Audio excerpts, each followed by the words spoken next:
ரஜினி சாரோட முக்கியமான படங்கள்ல இந்த படமும் மெயினான ஒரு படம் அப்படின்றே சொல்லலாம். எங்கேயோ கேட்ட குரல். இந்த படத்துல பாத்தீங்கன்னா ரஜினிகாந்த், அம்பிகா, ராதா 3 பேரோட கேரக்டரும் பாத்தீங்கன்னா ரொம்ப சூப்பரா மாஸா பண்ணியிருப்பாங்க. இந்த படத்துல கண்டிப்பா வேற யாருமே பண்ண முடியாத ஒரு கேரக்டர் ரஜினி எடுத்து பண்ணியிருப்பாரு. அது என்ன அப்படின்னு பாத்தீங்கன்னா, ரஜினியோட மனைவி ஊரை விட்டு ஓடி போற மாதிரி, அது இன்னொருத்தரோட ஓடி போற மாதிரி கதையை கொண்டு வந்திருப்பாங்க.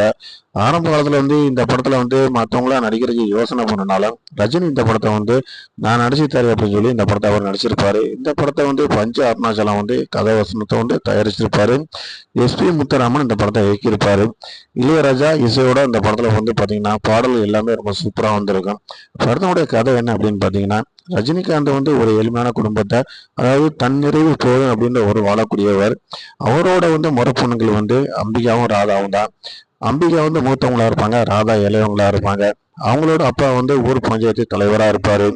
ரஜினிகாந்துக்கு அம்பிகாவை கட்டி வைக்கணும் அப்படின்னு சொல்லி பேசி முடிவு பண்றாங்க. ஆனா அம்பிகாவோட கேரக்டர் அந்த படத்துல என்ன அப்படின்னு பாத்தீங்கன்னா, சின்ன பிள்ளையில இருந்தே அவங்க வீட்டு வேலைகள் எதுவுமே செய்யாம நல்லா சுகமான ஒரு வாழ்க்கையை வாழக்கூடியவங்களாகவும், அந்த ஊர்ல உள்ள ஒரு பெரியவர், அதாவது பட்டணத்துல இருந்து வசதியா உள்ளவங்க அந்த ஊர்ல இருப்பாங்க.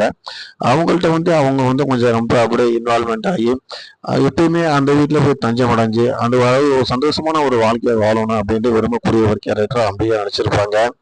ரஜினிகாந்துக்கு அம்பிகாவை கட்டி வைக்கிறாங்க. விருப்பம் இல்லாம கட்டிக்கிட்ட அம்பிகா ரஜினியோட நெருங்குறது கூட அவங்க ஒரு அருவருப்பா தான் பார்ப்பாங்க. அதாவது கிராமத்து வாழ்க்கை அவங்க விரும்பல. ஆனா ஒரு நல்ல சிட்டியான ஒரு நல்ல ஒரு டிப்டாப்பா இருக்கக்கூடிய ஒரு மாப்பிள்ளை தான் வேணும் அப்படின்னு அவங்க விரும்பியிருப்பாங்க. அவங்க விரும்புற மாதிரி அந்த ஊர்ல பணக்கார வீட்டு பையன் ஏற்கனவே டைவர்ஸ் ஆகி தனிமையா அவர் வாழக்கூடியவர் அம்பிகாவை பார்த்துட்டு புரிஞ்சுக்கிறாரு. உனக்கு விருப்பம் இல்லாத ஒருத்தர் கூட நீ வாழ்றதுக்கு பேசாம நீ என் கூட வந்துடலாமே அப்படின்னு சொல்லி ஆசை வார்த்தைகளை கூட்டினதுக்கு பின்னாடி அம்பிகா என்ன பண்ணிடுறாங்கன்னா, அவங்க கன்சீவ் ஆகி குழந்தை பெற்றதுக்கு பின்னாடி குழந்தைய விட்டு போட்டு அம்பிகா ஆட்டோமேட்டிக்கா அந்த பணக்காரோட பையன் கூட ஓடி போயிடறாங்க.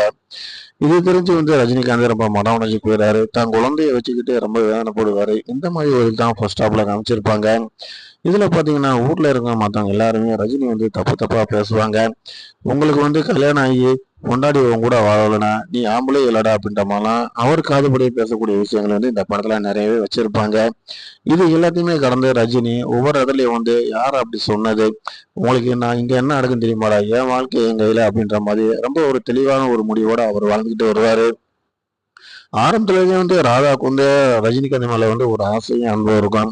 அக்கா இப்படி இப்படி பண்ணிட்டு போயிட்டாலே அப்படின்னு ஒரு வேதனையில அவங்க என்ன பண்ணிடுறாங்கன்னா, அதுக்கப்புறம் வீட்டுல எல்லாத்தையும் சொல்லி நான் மாமாவை கல்யாணம் பண்ணிக்கிறேன்னு சொல்லிட்டு ராதா கல்யாணம் பண்ணிக்கிறாங்க.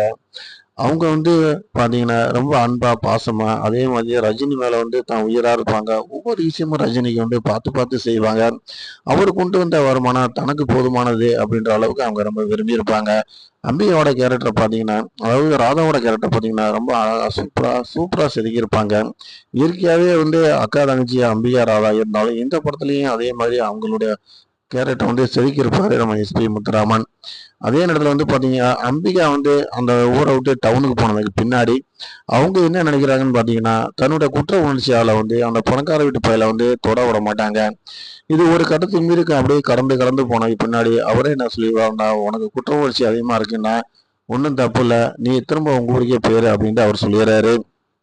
திரும்ப அவங்க ஊருக்கு தேடி வரும்போது ஊர் பெரியவங்க எல்லாரும் சேர்ந்து ஊரை விட்டு நீ வேற ஒருத்தையும் கூட ஓடின வரானா, உனக்கு இந்த ஊர்ல இடங்கள்ல அப்படின்னு சொன்னதுக்கு பின்னாடி அவங்க திகைச்சு போய் நிக்கிறாங்க. அப்ப இவங்க யாரை நம்பி போனாங்களோ அவங்களுடைய நிலம் அந்த ஊருக்கு ஒதுக்குப்புறமா இருக்கும். அந்த இடத்துல ஒரு குடிசையை கட்டி அந்த வீட்டுக்குள்ளதான் அவங்க வாழ்ந்துட்டு வருவாங்க.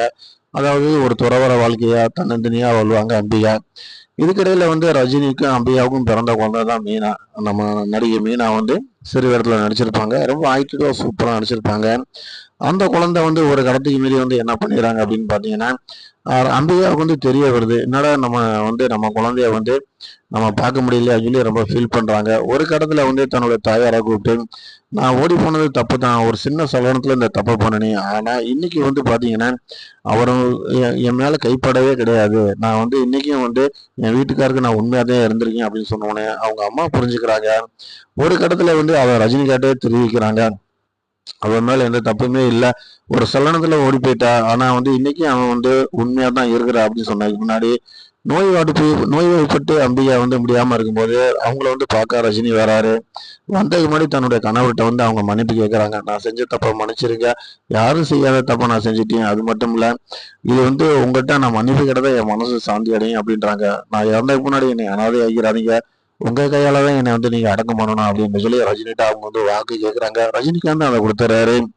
ராதாவுக்கு வந்து அக்கா பண்ண தப்பு இருந்தாலும் கூட அதை அவங்க வெளிக்காட்ட மாட்டாங்க. தன்னுடைய கணவர் என்ன முடிவு எடுக்கிறாரோ அதே நம்ம எடுத்துக்கிறணும் அப்படின்ற மாதிரி இருக்கிறாங்க. ஆனா குழந்தைகளை வந்து, அதாவது அம்பிகா குழந்தைய வந்து ராதா அம்பிகாட்ட ஒப்படைக்கிறதுக்கு விரும்ப மாட்டாங்க. இந்த மாதிரி படம் முழுசும் பார்த்தீங்கன்னா சென்டிமெண்ட் வந்து ரொம்ப அருமையா சூப்பரா இருக்கும். அதாவது தன்னுடைய மிடில் கிளாஸ் ஃபேமிலியா தான் ஒரு ஏழ்மையா இருந்தாலும் தனக்கு என்ன கிடைக்குதோ அதை வச்சு குடும்பத்தை சந்தோஷமா வாழணும் அப்படிங்கிறத வந்து ஒரு பெண் எப்படி இருக்கணும் அப்படிங்கிறத வந்து இந்த படத்துல ரொம்ப அற்புதமா காமிச்சிருப்பாங்க. அதே நேரத்துல வந்து பாத்தீங்கன்னா ஒருத்தவங்க வந்து பாசிட்டிவாகவும் ஒருத்தவங்க நெகட்டிவாவுமே காமிச்சிருப்பாங்க. அம்பிகா மேல வந்து ஆரம்ப காலத்துல அவங்க போய் வாழ்ந்த விதங்கள் வந்து ஒரு வசதியான வீட்டிலேயே வந்து அவங்க வளர்ந்ததுனால அவங்க வீட்டு வேலைகளை செய்து, அதாவது வந்து ஒரு ஒரு இதா இருக்கக்கூடிய பொசிஷன்ல அவங்க இல்லாம போனதுக்கான சுச்சுவேஷனையும் ரொம்ப அருமையா எஸ்பி முத்துராமன் வந்து அருமையா பண்ணி இதுல வந்து சொல்லி விளக்கியிருப்பாரு. அந்த படங்கள்ல வந்து அன்னைக்கு இப்படி ஒரு தவறான விஷயங்களை வந்து வெளியில கொண்டு வர வந்து கண்டிப்பா வந்து ஒரு மாஸ் நடிகருக்கு வந்து அதுவும் எடுத்துக்கிற மாட்டாங்க. அதுவும் அன்னைக்கு ரஜினி வளர்ந்து வரக்கூடிய கட்டம் அப்படிங்கும்போது யாருமே யோசிக்க மாட்டாங்க. ஆனா அவர் துணிச்சலாம் அன்னைக்கு அந்த படத்துல நடிச்சிருந்தாரு. அது பார்க்கும்போது உண்மையிலே ரஜினி இன்னைக்கு சூப்பர் ஸ்டார் பட்டம் வாங்கியிருக்காரு, இன்னைக்கு ஒரு பெரிய மாசா இருக்காரு அப்படின்னா இது ஒரு நாள்ல வாங்கக்கூடிய விஷயம் கிடையாது. கண்டிப்பா ஒவ்வொரு படத்துலயும் அவர் செதுக்கியிருக்காரு. தன்னுடைய படங்கள்ல வந்து மக்களுக்கான விஷயங்களை என்ன சொல்லணும் அப்படிங்கிறத வந்து நிறைய பண்ணியிருக்காரு அப்படின்றத வந்து நம்ம இது மூலியமாவே தெரிஞ்சுக்கலாம்.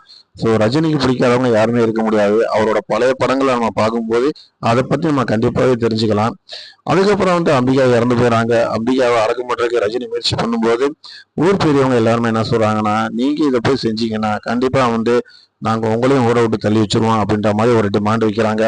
ரஜினிகாந்தை பொறுத்த வரைக்கும் எப்படி இந்த மனைவி கொடுத்த வாக்கை காப்பாற்றணும்னு விரும்புறாரு. ஆனா ஊர்ல இருக்கவங்க அவங்க செஞ்ச தண்டனைக்கு அவங்க அனாதை பணமா தான் அடக்கம் பண்ணணும் அப்படின்றதுல உறுதியா இருக்காங்க. இதுக்கிடையில வந்து ரஜினி நீங்க என்ன செஞ்சாலும் பரவாயில்ல, என் மனைவி கொடுத்த வாக்கை நான் காப்பாத்துவேன் அப்படின்னு சொல்லி தான் மனைவி செஞ்ச தப்பை கூட அவர் பெரியப்படுத்தாம என்ன பண்ணிடுறாருன்னா அவங்களுக்கு செய்ய வேண்டிய கடமைகளை எல்லாமே செஞ்சு அவர் வந்து அடக்கம் பண்ணிடுறாரு. அதுக்கப்புறம் பாத்தீங்கன்னா ஊர்ல இருக்கவங்க எல்லாருமே நீங்க இந்த ஊரை விட்டு போகணும் அப்படின்னு சொல்ல ரஜினி மட்டும் இல்லைங்க, ரஜினியோட மனைவியா வரக்கூடிய அடுத்த ராதாவும் அதுவும் பிள்ளைகள்லாம் அப்படியே அந்த ஊரை விட்டு வெளியில போற மாதிரி அந்த படத்தை வந்து முடிச்சிருக்காங்க. இளையராஜா இசையை பொறுத்த வரைக்கும் பாத்தீங்கன்னா சொல்லவே வேண்டியதில்லை. இந்த படத்துல அவ்வளவு சூப்பரா இசையமைச்சிருக்காரு. பாடல் வரைக்கும் பாத்தீங்கன்னா ரொம்ப அற்புதமா பிரமாணமா வந்திருக்கும்.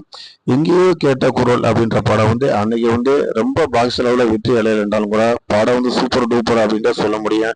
அந்த அளவுக்கு இந்த படத்துல விஷயங்கள் நிறையவே இருக்கு. ரஜினியோட ரோல் பாத்தீங்கன்னா ரொம்ப வெயிட்டாவே இருக்கும். இந்த படம் கண்டிப்பா பார்த்தவங்க கமெண்ட்ல பதிவு பண்ணுங்க. பார்க்காதவங்க கண்டிப்பா படத்தை பார்த்துட்டு பிடிச்ச சீன்களை வந்து நீங்க கமெண்ட்ல பதிவுங்க. தொடர்ந்து ரஜினியுடைய படங்களை பத்தி நம்ம பேசலாம்.